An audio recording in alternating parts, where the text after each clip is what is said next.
वो है गलतियों 2:20। खास बात इसी पर हम आज चर्चा करेंगे। इसमें है, मैं मसीह के साथ क्रूस पर चढ़ाया गया हूँ। अब मैं जीवित ना रहा, पर मसीह मुझ में जीवित है। और मैं शरीर में अब जो जीवित हूँ, तो केवल उस विश्वास से जीवित हूँ जो परमेश्वर के पुत्र पर है, जिसने मुझसे प्रेम किया और मेरे लिए अपने आप को दे दिया। क्या मतलब है इस बात का? मैं मसीह के साथ क्रूस पर चढ़ाया गया हूँ और मैं जीवित नहीं रहा, मसीह मुझ में जीवित है। क्या मतलब है इस बात का? अगर हम शाब्दिक अर्थ देखें तो हम सोचेंगे मैं तो नहीं चढ़ाया गया मसीह के साथ, लेकिन रूहानी अर्थ में देखते हैं, क्योंकि वचन क्या है, बाइबल क्या है? बाइबल का दूसरा नाम है आत्मा की तलवार, जिसको लिखा गया है आत्मा की प्रेरणा से। जिसको लिखने के लिए आत्मा की प्रेरणा चाहिए, उसको समझने के लिए भी आत्मा की प्रेरणा चाहिए। और जो प्रभु का आत्मा होता है हमारे साथ, जो उसका वायदा मसीह ने किया है, आत्मा हमें दिए जाता है, सत्य का आत्मा, जो सब बातें सिखाएगा, बताएगा। वो आत्मा हमें बताता है कि रूहानी अर्थों में क्या बात है। यीशु मसीह के साथ मैं क्रूस पे चढ़ाया गया, मतलब क्या है? मैं वाली भावना, ईगो, अहम, गुनाहगार, मैं जो गुनहगार था। क्योंकि यीशु मसीह हम सबके अपराधों के लिए, पूरा बाइबल का सार यही है, यीशु मसीह के जीवन का सार यही है, यीशु मसीह के आने का उद्देश्य यही है, जीवन का उद्देश्य यही है, जन्म का, जी उठने का उद्देश्य यही है कि आए और ये बड़ी योजना, क्रूस की योजना को वो पूरा करे। यानी यीशु मसीह हमारे अपराधों को जब लेके चढ़ा उस क्रूस पर, उसको नहीं, हमें होना चाहिए।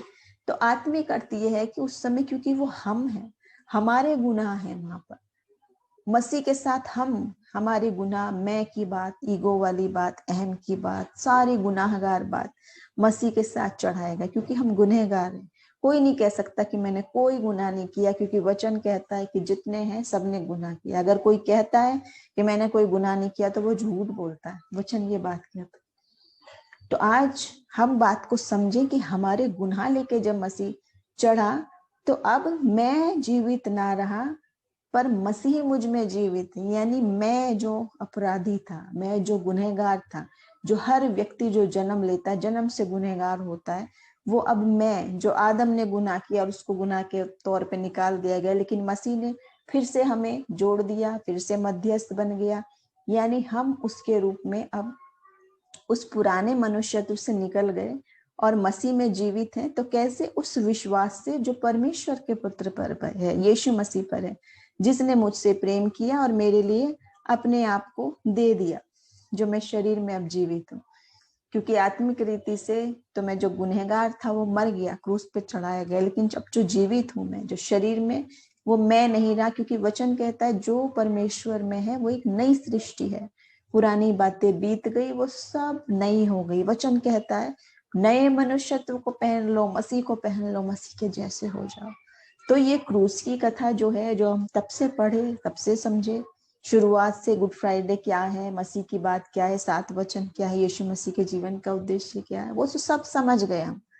लेकिन वो आपके और मेरे लिए हुआ है सच या नहीं? मसीह ने तो अपना काम पूरा कर दिया, उसने कहा पूरा हुआ और अपना आत्मा प्रभु को सौंप दिया।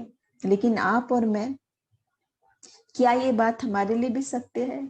जब हम देखते हैं बपतिस्मा लेने की बात होती है, उसमें भी हम ये कहते हैं कि नहीं, जल में डूब के निकल के आते हैं कि मैं अपना पुराना पास्ट, जो पाप में गुनाह, वो छोड़ दिया और मैं अब जो जीवित हूँ वो मसीह में हूँ। बपतिस्मा जो हम लेते हैं उसका भी यही मतलब है। यीशु मसीह के क्रूस से, उसके लहू से हम जब उसके नाम में आते हैं, अपने पापों को मानते हुए, उनसे पछताते हुए, फिर पुराने जीवन में नहीं लौटते हुए, नए बन के, मसीह के साथ नए बन के, आत्मिक रीति से नए बन के, तो आज आप और मैं भी अपने जीवन में जाने, इस बात को ग्रहण करें कि यीशु मसीह की क्रूस आपके और मेरे लिए भी थी। यीशु मसीह की मृत्यु हम सब के लिए है, उसकी योजना सब के लिए है और मुफ्त है।